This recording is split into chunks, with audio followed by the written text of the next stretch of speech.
कभी कभी आप चाह कर भी बुरी शक्तियों से पीछा नहीं छुड़ा पाते। आपको ऐसा लगने लगता है कि आपका सारा कुछ तबाह हो जाएगा। नमस्कार दोस्तों, मेरा नाम है गौरव और आप देख रहे हैं डर का सफ़र। मेरी शादी को हुए 2 साल हो चुके हैं। मैं अपनी पत्नी के साथ अकेले रहता था। क्योंकि मेरी नौकरी बैंक में थी, इसलिए मेरा ट्रांसफ़र अलग अलग जगह पर होता रहता था। ऐसे ही आज से 4 महीने पहले मेरा ट्रांसफ़र भानपुर गांव में हुआ था। यह गांव पूरी तरह से आधुनिक सुख सुविधाओं से कोसों दूर था। मुझे इस गांव में रहने के लिए एक पुराना घर मिला, जहां पर मैं अपनी पत्नी के साथ रहने लगा था। शुरू शुरू में तो इस गांव की शांति और अकेलापन हम दोनों पति पत्नी को बहुत रास आ रहा था, लेकिन धीरे धीरे यह शांति हमारी ज़िंदगी और मौत की वजह बनने लगी। हम लोग जिस घर में रह रहे थे उसके सामने सैकड़ों साल पुराना एक बरगद का पेड़ था। उस बरगद के पेड़ पर बहुत सारी जटाएं थीं जो रात में झूलते रहती थी। यह देखने में काफ़ी डरावना लगता था। हमें इस गांव में आए हुए लगभग 1 महीना बीत चुका था। हम लोग काफ़ी खुशी खुशी वहाँ रह रहे थे। हर सुबह मैं ऑफिस चला जाता था और शाम होते होते वापस घर लौट आता था। तब तक मेरी पत्नी घर में अकेली ही रहती थी।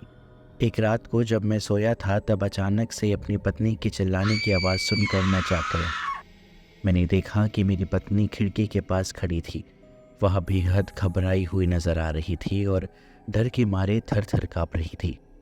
मैं जल्दी से उठा और उसके पास गया और उससे पूछा कि ऐसा क्या हुआ जिसकी वजह से तुम इतनी ज़्यादा घबराई हुई लग रही हो।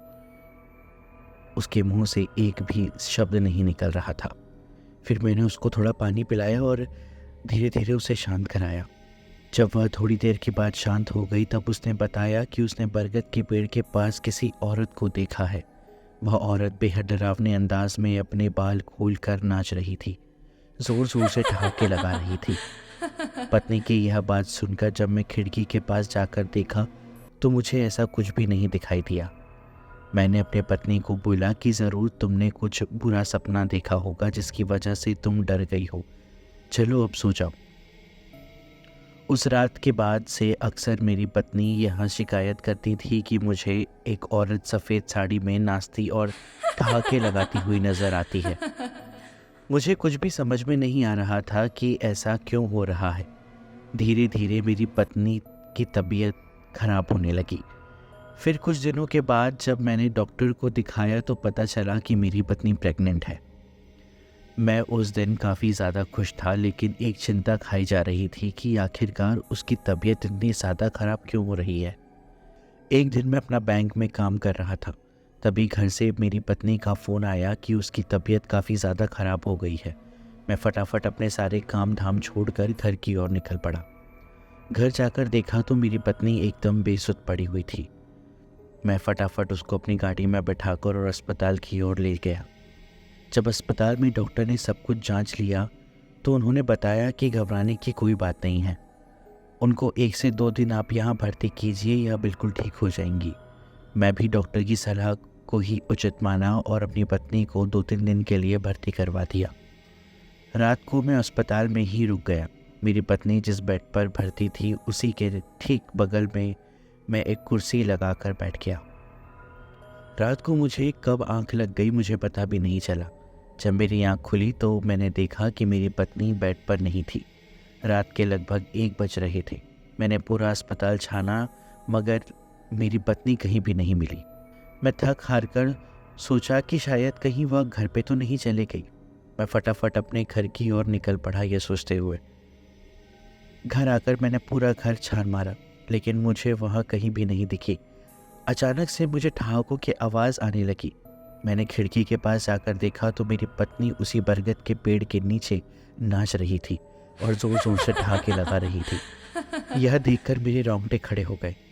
मुझे कुछ भी नहीं समझ आ रहा था। मैं फटाफट दरवाज़ा खोलकर उसके पास दौड़ते हुए गया। मेरे वहाँ पहुँचते ही वह बेहोश हो गई और नीचे गिर गई। मैं किसी तरह उसको उठाकर घर में वापस ले आया और डॉक्टर को फ़ोन करके घर पर ही बुला लिया। डॉक्टर ने जब देखा तो बताया कि सब कुछ नॉर्मल है। फिर पता नहीं क्यों यह ऐसी हरकतें कर रही थी।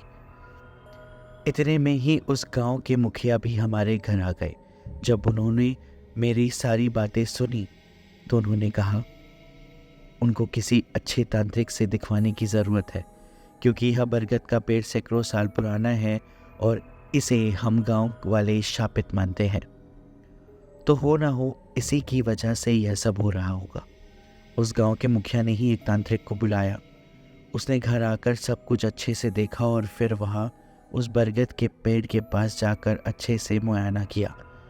फिर उन्होंने आकर मेरी पत्नी से पूछा कि आपने उस बरगद के पेड़ के पास से कोई चीज़ भी अपने साथ लेकर आई थी क्या? इस पर मेरी पत्नी ने कहा कि हाँ, कुछ दिन पहले मुझे वहाँ एक सोने का कड़ा मिला था जिसे मैं अपने साथ लेकर आ गई। फिर तांत्रिक ने बताया कि यह सब उसी सोने के कड़े की वजह से हो रहा है। फिर तांत्रिक ने उस कड़े को बरगद के पेड़ के पास गाड़ दिया। कुछ पूजा पाठ करके उस बरगद के पेड़ को एक धागे से चारों तरफ से घेर दिया। इसी के साथ उन्होंने मेरी पत्नी को एक ताबीज़ भी दिया, जिसे पहनने के कुछ दिन बाद मेरी पत्नी की हालत सुधरने लगी और हम धीरे धीरे एकदम ठीक हो गए। बाद में हमें गांव के मुखिया ने ही बताया कि उस बरगद के पेड़ से लटक कर एक पूरा परिवार के पूरे 8 सदस्यों ने आत्महत्या कर ली थी, जिसके बाद से वह पेड़ पूरी तरह से शापित हो गया था। इसके आसपास कोई भी नहीं जाता था।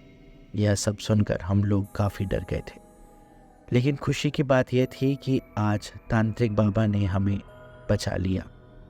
दोस्तों, अगर ये कहानी आप लोगों को पसंद आई हो तो इस वीडियो को लाइक ज़रूर करें, चैनल को सब्सक्राइब करना बिल्कुल ना भूलें। फिर मिलेंगे फिर किसी नई भुतिया कहानी के साथ। तब तक के लिए डर का सफ़र जारी रहेगा। धन्यवाद।